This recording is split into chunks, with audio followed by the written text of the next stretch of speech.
अस्सलाम वालेकुम ख़वातीन व हज़रात। आज की महफिल में हम आपके लिए उर्दू के चंद ऐसे अल्फाज लेकर हाजिर हुए हैं जो कि हम गलत बोलते हैं और हमने कोशिश की है कि हम आपको इनका दुरुस्त इस्तेमाल बतला सकें। लेकिन वीडियो शुरू करने से पहले हम कुछ और भी अर्ज करना चाहते हैं। कल की वीडियो में जो हमने थंबनेल लगाया था उसमें हमने लिखा था कि आज़ान दुरुस्त लफ्ज़ है या अजान। देखिए इस वीडियो में बात यूं है कि हम ये सारा कुछ लिख के और अपनी आवाज़ रिकॉर्ड करके किसी और को दे देते हैं और वही साहब इसका थंबनेल भी बनाते हैं और इस वीडियो को अपलोड भी करते हैं। उन्होंने कल गलती से आज वाली वीडियो के अंदर जो थंबनेल लगना था वो उन्होंने कल लगा दिया। इस पर हमारे एक करम फरमा ने, जो कि हमें बहुत बड़े फिलासफर रखते हैं, यहाँ तक लिख दिया कि आपको शर्म आनी चाहिए और आप किस कदर गिर जाते हैं थंबनेल लगाते वक्त। देखिए, हम यहाँ पर ना तो सेक्स स्टोरीज की वीडियोस बनाते हैं, ना हम यहाँ पर झूठे सच्चे इश्किया किस्से बयान करते हैं। हम यहाँ पर सिर्फ अपने दोस्तों की उर्दू बेहतर करने की गर्ज से ये चैनल चला रहे हैं। इस चैनल से हमें कितना माली फ़ायदा है वो हम ही जानते हैं, उसका जिक्र आप ना करें। आप सिर्फ ये देख लें कि पिछले 5 साल में इस चैनल पर अभी तक सिर्फ 19,000 सब्सक्राइबर आए हैं और आप हमारी वीडियोस के नीचे दिए हुए जो व्यूज़ होते हैं वो भी देख लें कि हम वीडियो लगाते हैं और 3 दिन इंतज़ार करते हैं तो कहीं जाकर हमारे 150-200 व्यूज़ होते हैं। इसका मतलब यह है कि इन वीडियोस को देखने वाले ख़ास लोग हैं, ये वीडियोस आम लोगों के लिए नहीं होती। तो जब हमें इस किस्म के ताने और इस किस्म की बकवासियात देखने के और सुनने को मिलती है तो हमें बहुत दुख होता है। अल्हम्दुलिल्लाह हमारे शागिर्द सिर्फ पाकिस्तान में ही नहीं बल्कि दुनिया भर में फैले हुए हैं। जिन लोगों ने हमसे पढ़ा है वो हमें बहुत अच्छी तरह जानते हैं कि हम किस किस्म के आदमी हैं। तो उम्मीद है कि ऐसे लोग जो कि मज़े लेने के लिए इन वीडियोस पर आते हैं वो आइंदा यहाँ तशरीफ़ ना लाएं तो हम उनके बहुत शुक्रगुजार होंगे। यहाँ हम ये वीडियो सिर्फ उन दोस्तों के लिए बनाते हैं जो संजीदगी के साथ अपनी उर्दू बेहतर करना चाहते हैं। तो चलिए आज की वीडियो शुरू करते हैं। आज का पहला लफ्ज़ है ताबेदार।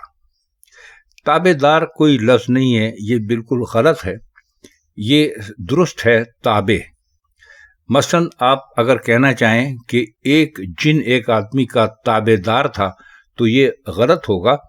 आप दुरुस्त ये कह सकते हैं कि एक जिन एक आदमी के ताबे था। तो ताबे के साथ दार लगाकर बोलना या लिखना बिल्कुल गलत है।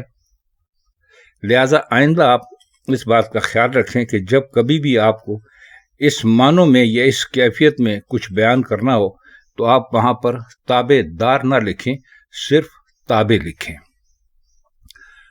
एक दूसरा लफ्ज़ जिसे बहुत गलत बोला जाता है और अब तो तकरीबन इसका रिवाज ही हो गया है, वो है कसम उठाना।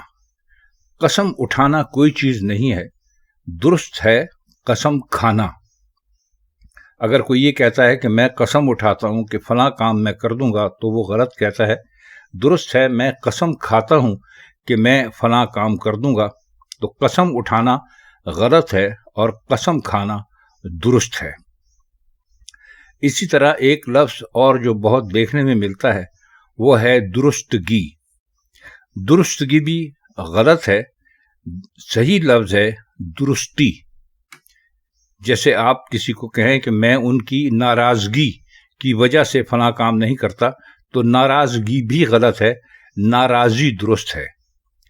तो दुरुस्तगी की बजाय आप आइंदा दुरुस्ती लिखेंगे तो ये बिल्कुल ठीक होगा। दुरुस्तगी लिखना बिल्कुल गलत है। एक और लफ्ज़ जो कि बहुत ही ज़्यादा गलत लिखा जाता है कि मैं फलां दुकान से ये चीज़ खरीद कर लाया। लिखा हुआ भी होता है दो कान। दो कान का मतलब तो हुआ इंसानी जिस्म में जो 2 कान होते हैं वो। दुरुस्त लफ्ज़ है दुकान। यानी दाल के बाद आप वाव नहीं लगाएंगे बल्कि आप दाल के ऊपर पेश लगाकर इसको लिखेंगे तो ये दुकान हो जाएगा। इसमें दूसरे वाव की कोई गुंजाइश नहीं है। तो आइंदा जब कभी भी आप इस लफ्ज़ को लिखें, इसको दुकान लिखें, بڑی مزہ کا خیز صورتحال ہے کہ آپ کہیں کہ میں دکاندار سے سامان خرید کر لایا ہوں، تو اس کا مطلب یہ ہوگا کہ میں اس سے سامان خرید کر لایا ہوں جس کے 2 کان ہیں، دکاندار یعنی 2 کان رکھنے والا۔ تو یہ بالکل غلط اور مزہ کا خیز بات ہے، تو اس کو کبھی بھی 2 کان نہ لکھیے، نہ بولیے، اس کو دکان لکھیے اور بولیے، یعنی دال کے اوپر پیش لگا کر آپ اس کو لکھ دیں گے تو یہ درست بھی ہوگا اور یہ کافی ہے۔ اب آخری لفظ وہی ہے جس کے اوپر کل جھگڑا کھڑا ہو گیا تھا۔ ہم میں سے بہت سے لوگ کہتے ہیں آذان، آذان بالکل غلط ہے، درست لفظ ہے اذان۔ یعنی اگر آپ الف کے اوپر مد ڈال کر اس کو لکھیں گے اور آذان بنا کر اس کو لکھیں گے تو یہ غلط ہوگا۔ یہ درست یہ ہے کہ آپ الف کے اوپر زبر ڈال کر اس کو لکھیں، یعنی آذان کی جگہ اذان لکھیں تو یہ درست ہوگا۔ یہ تھے آج کے چند الفاظ۔ اگلی محفل میں کچھ اور الفاظ کے ساتھ پھر حاضر ہوں گے، تب تک کے لیے ہم چاہتے ہیں آپ سے اجازت۔ خدا حافظ۔